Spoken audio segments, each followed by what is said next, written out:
जय हिंद साथी, बहुत बड़ी खुशखबरी आरपीएफ कांस्टेबल की आंसर की जारी हो चुकी।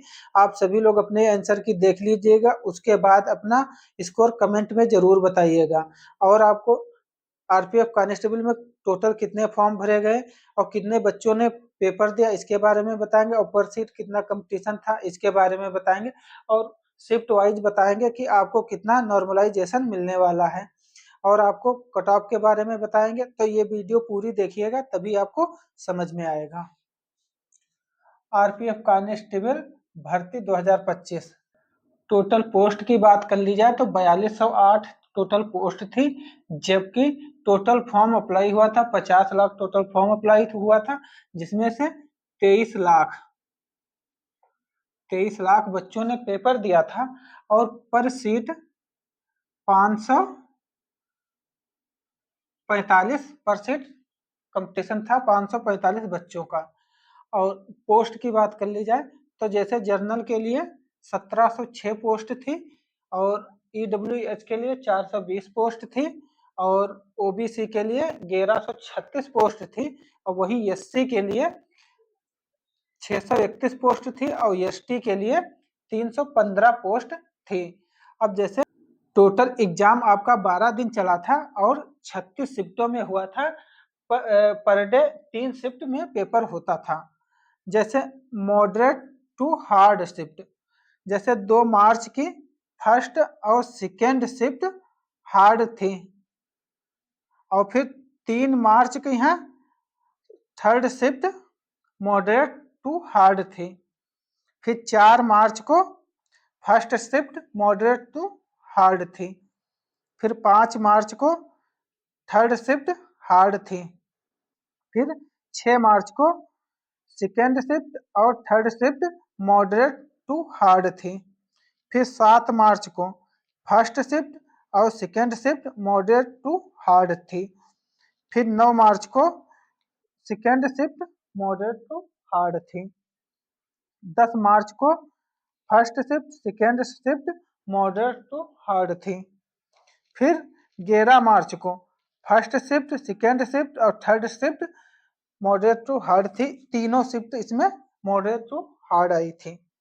फिर 12 मार्च को second shift moderate to hard थी, यानी और फिर 17 मार्च को फर्स्ट और second shift moderate to hard आई थी। फिर 18 मार्च को फर्स्ट शिफ्ट और second shift moderate to hard आई थी।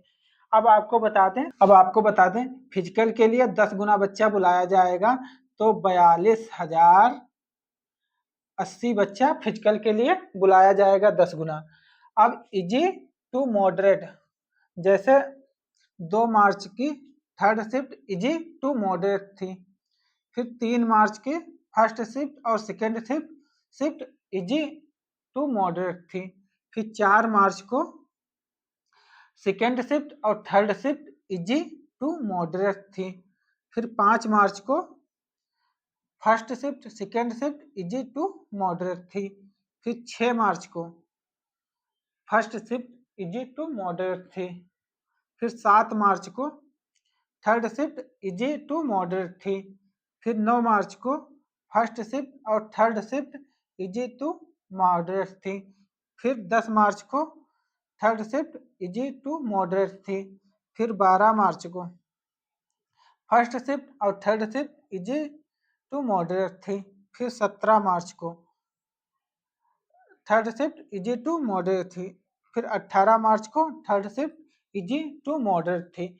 अब आपको बता दें कि इसमें नॉर्मलाइजेशन के 10 से 20 नंबर आपके बढ़ने के चांसेस हैं, क्योंकि आपका जो hard easy moderate to hard में आए होंगे तो इसमें आप क्वेश्चन कम कर पाए होंगे, और इसमें क्वेश्चन आप ज्यादा किए होंगे तो आपके तो नंबर बढ़े हुए हैं, इनके नंबर कम हैं, तो इनको ज्यादा नॉर्मलाइजेशन में फायदा होगा, आपको कम होगा, क्योंकि आप ज्यादा क्वेश्चन किए हुए हैं, इन्होंने कम कर पाए हैं क्योंकि हार्ड आया था पेपर, तो इनको ज्यादा नंबर मिलने के चांसेस हैं और इनको कम नंबर मिलने के चांसेस हैं। कट ऑफ क्या रहने वाली है? मेल फीमेल जर्नल की जैसे 83 से 86 के बीच आपके नंबर हैं तो आपको नॉर्मलाइजेशन का फायदा मिल रहा है। जैसे 10 नंबर आपके मिल गए तो आपके 96 हो गए, 96 हो गए तो आपके 120 में से 96 हो गए तो आपको 24 नंबर का अंतर आ रहा है, जैसे 120 नंबर का पेपर आया था। वहीं ओबीसी की बात कर ली जाए, ओबीसी का जो आपका हार्ड होगा पेपर, तो आपके 10 से 15 जो मिले तो आपके 84 10 94 हो जाएंगे, 94 5 94 5 99 आपके हो सकते हैं। फिर ईडब्ल्यूएस के लिए 82 से 85 आपको 10 से 15 मिल गए तो 95 या फिर 100 हो जाएंगे। वही एससी की बात कर ली जाए तो एससी की 80 से 82 है तो 10 से 12 15 मिले तो इनके भी अच्छे खासे नंबर बढ़ जाएंगे। एसटी के इनके भी नंबर बढ़ेंगे। और वहीं फीमेल की बात कर ली जाए तो जर्नल के 75 से 78 के बीच है, इनका जो पेपर हार्ड आया होगा तो 10 से 20 नंबर बढ़ने के चांसेस हैं, तो इनके वही 20 जो बढ़ेंगे तो 98 हो जाएंगे, 10 बढ़ेंगे तो वही 88 हो जाएंगे। फिर ओबीसी की बात कर ली जाए, ओबीसी की है 72 से 75, इनको 10 से 15 नंबर मिले हैं तो 85 हो जाएंगे, 15 मिलेंगे तो 90 हो जाएंगे। फिर ईडब्ल्यूएस के लिए 74 से 77, इनको 10 से 15 मिले, 10 मिल रहे तो 87 हो जाएगा और 15 मिलेंगे तो वही 92 तक हो जाएगा नंबर इनका, 92। हाँ, एससी का 10 से 15 जो मिला तो इनका 87 हो जाएगा और इनका 10 से 15 मिला तो 80 80 और 85 हो जाएगा।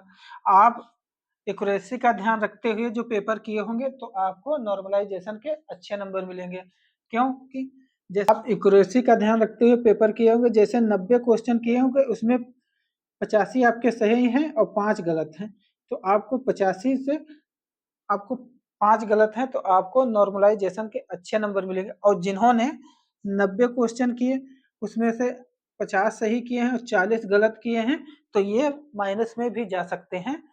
तो आप आंसर की देख के और कमेंट करके जरूर बताइएगा। और सेशन अच्छा लगा लाइक सब्सक्राइब और कमेंट जरूर कीजिएगा। धन्यवाद।